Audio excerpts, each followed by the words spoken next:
Hello and good evening, everyone out there in the world. This is the lovely and beautiful Miss Kyoko Kane, the Lieutenant Retro hostess with the mostest and cosplaying queen herself. And welcome to the luxurious Retro Daystar Voyage, where we talk about the entertainment media and also animation and anime and also nostalgic topics affecting our livelihood, along with skits and AMVs and also video essays or reviews for that matter, and where we get down to the nitty gritty of all things animation or entertainment media and pop culture topics. Yes, be it from the good, the bad, the beautiful, and the ugly, and also having some positive logic and critiquing. Yes, in this very video, I'm going to discuss about one of my favorite timeless, beautiful, classic Disney animated shows called Amphibia. Yes, it regards around pretty much a girl who's been warped into a world that's not of her own, like Earth, where she lived at, and warped towards an amphibian, infested, reptilian theme world called Amphibia, like the title itself. And may I say, this is like one of the most endearing shows that will live on forever in my heart, be it from like its good takes and its bad takes. However, I do feel like Amphibia is just a classic, timeless tale because of so much like depth towards like the world, its characters, and also the synopsis, where we're gonna get down to later on in the video, and the style and fashion, and also the environment that contributed towards that made Amphibia's world building and its lore much more fleshed out. And I just recently bought like Marcy's journal, so that's for another separate video on the topic if I don't get down to it in this video. And even though I'm so nervous about it because this is like one of the most shows that pretty much bring a smile to my face, that bring me so much joy compared to any other shows in like Disney right about now. And not because of like the popular fandom, and not because of like pretty much the toxicity for that matter. It's because of the fact that it's something that it has a little bit of everything that most people can enjoy throughout watching Amphibia, be it from its episodic takes and be it from its story-driven arc that matter. And it just feels as if like you'd be able to just like venture on towards the Amphibia out of the blue and just watch it on your own time and not know what is going on. But as a fan myself too, but if you be able to watch like every last season and catch up towards like the episodic takes from like the story driven, you get to be in for a well treat and surprise when you watch like this show. And that's why it makes it such a classic and timeless episode, and that will age well. And we're going to discuss about it on the Daystar Voyage right about now. So buckle up, grab some popcorn, I like the topic with a key, and consistency with me, Miss Kyoko King, your retro hostess, and let's get down to the topic. Blasting off.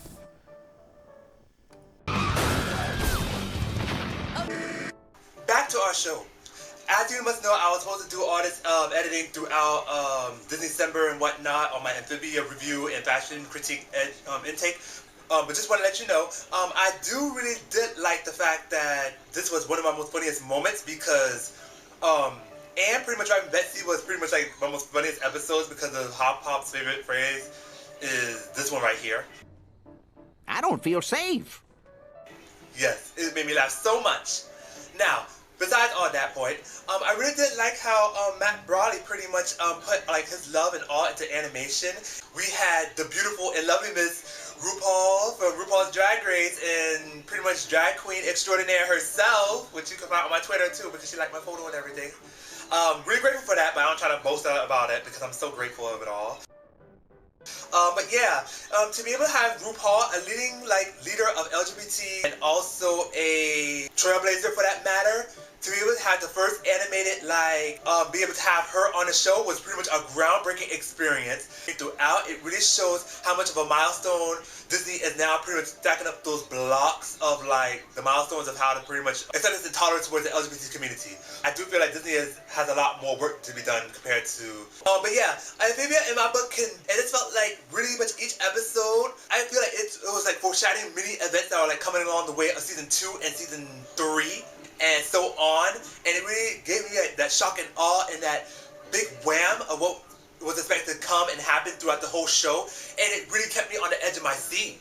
Like, it really felt like as if like I could be able to just like, it felt as if like I could be on the edge of my seat in like the most best way possible, and not be able to just like look, like turn back or turn off the channel or the cartoon just to make sure the next episode comes along. I'm pretty grateful for just being an Amphibia fan myself. And just to get able to express my feelings, but Infinity series also too, and the series was amazing. It was well received and well rounded. I give them a well rounded applause. Hello superstars, just want to let you know in this section we're going to be talking about the character designs and fashion and style and what makes Amphibia great.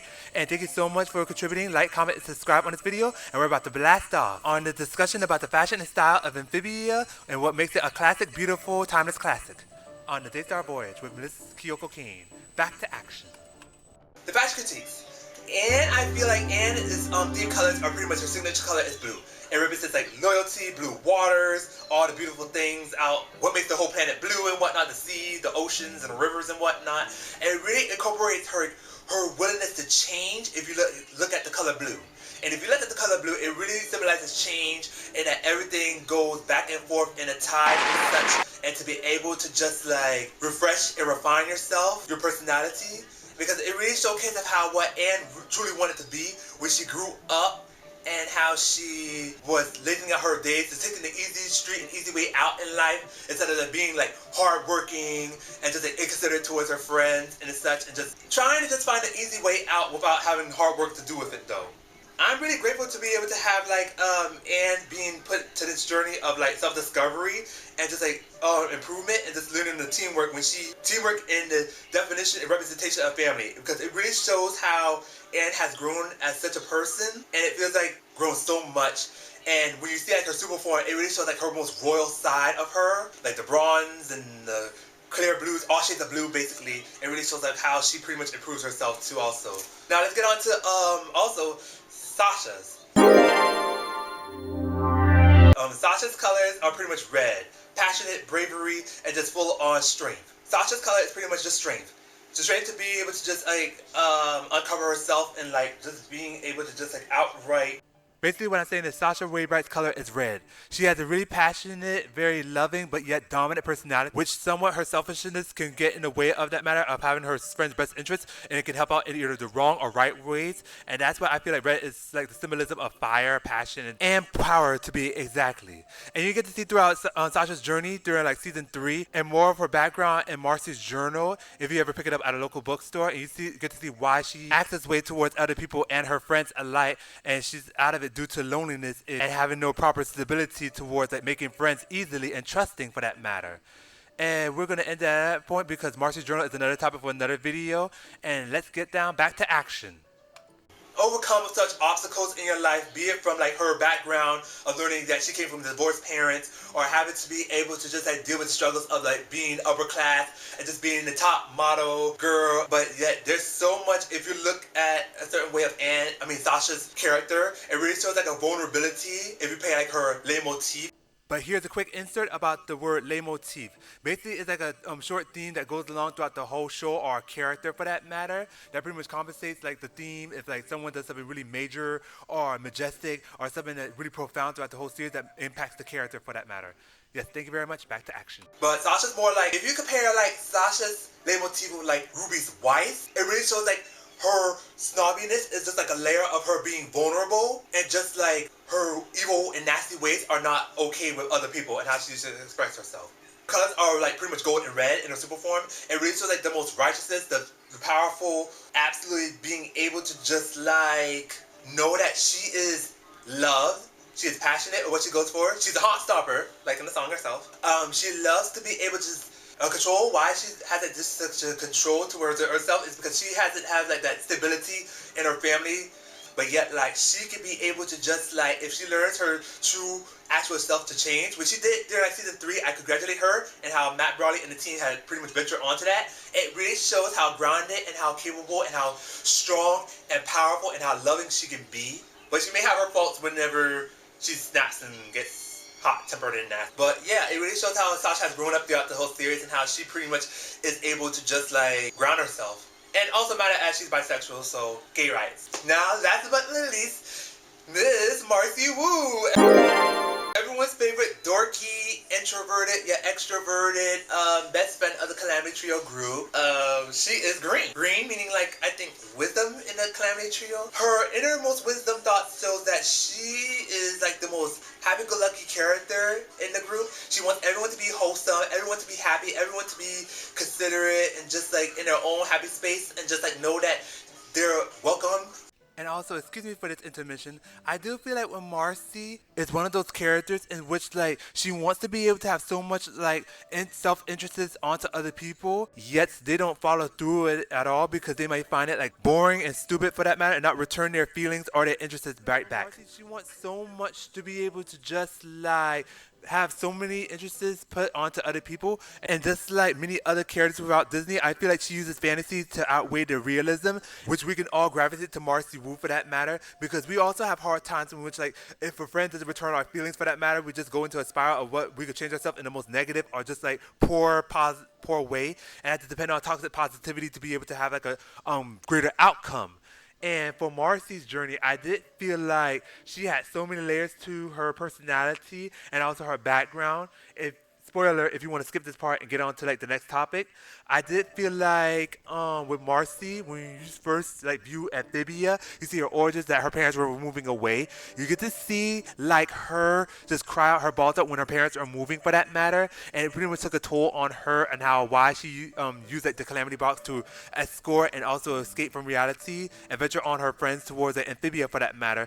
And that's like a big contribution of why she pretty much wasn't capable of just like change and had to use toxic positivity to be able to just like excuse her bad actions. Also really selfish for that matter, but selfish for the wrong reasons. But due to being toxic and positivity and not having the same interest and just like not dealing with change. Now back to action. She really goes through a lot through like the whole series compared to like what Anne does. And Sasha too also.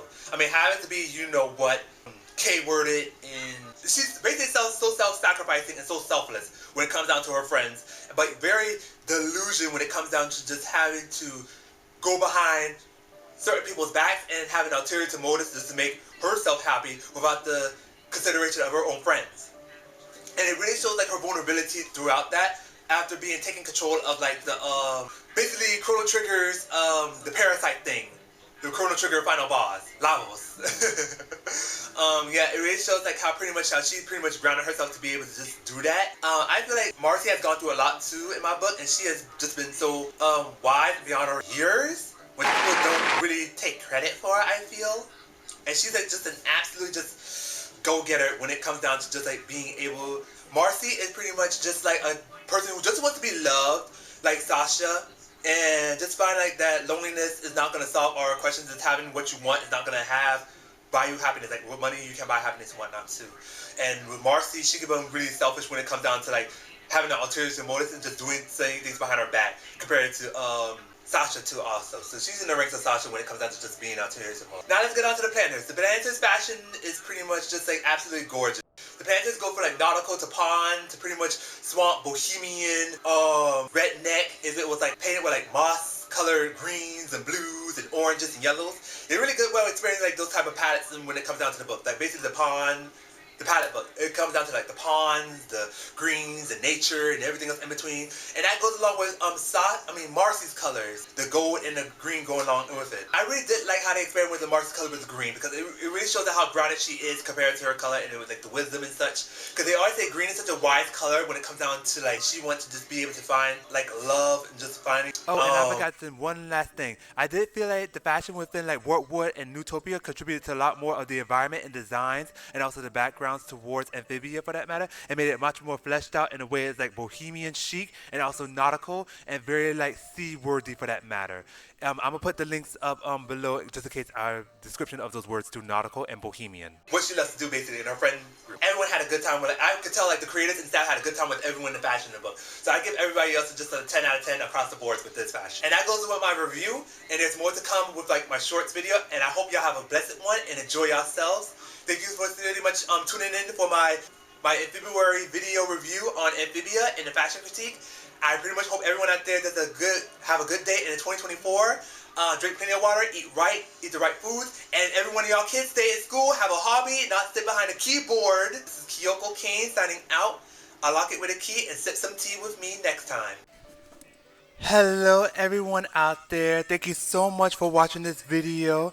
I want to get so much off my shoulders about my favorite cartoon, Amphibia, which is this timeless classic, beautiful Disney animated show that's been out since like 5 years ago, and it's been going headstrong. So as a fan as such, I really want to thank everyone out there for like, comment, and subscribing, and also viewing, and also checking out like my video content for that matter. And it truly has been thankful, and it's been getting me out of a rut ever since like fandom drama and BS in my life going on. But I'm still keeping my head up and finding new ways to just spread positivity, be it for my skits, my AMVs, and also hilarity, or just trying to laugh at myself at least. And honestly, that's what the channel is all about. It's just free expression, and also having like really great open critiques to be able to know about picture perfect in the entertainment media. And also we just need to clock things to film, or read it to film for that matter, and also unlock the topic with a key. And next time come sips of tea with me for that matter. Whatever's going through my mind, be it from like short essays or AMV, and looking to share my input on animation or anyone's input for that matter